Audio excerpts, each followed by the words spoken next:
જય માતાજી મિત્રો, હું છું તમારો મિત્ર ગુમાનસિંહ। તમે જોઈ રહ્યા છો આપણે જઈ રહ્યા છીએ સિદ્ધપુરના મેળે। તો આપણે પહોંચી ગયા છે સિદ્ધપુરના મેળામાં। જે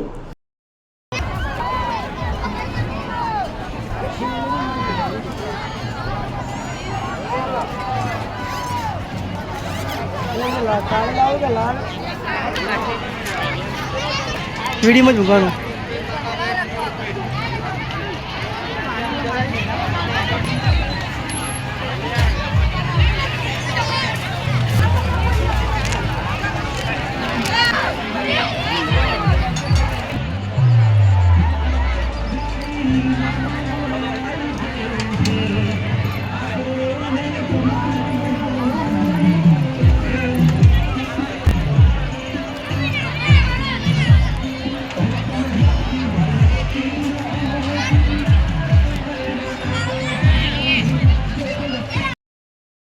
ने वीडियो सारो लाग्यो हो तो लाइक कमेंट करवानुं भूलशो नहीं ने शेर करवानुं तो बिल्कुल भूलशो नहीं ने आवे अमारा आवा वीडियो जोवा माटे अमारा पेज ने फॉलो करो। जय माताजी मित्रों, आपणे हवे नेक्स्ट वीडियो में मळीशुं। जय माताजी।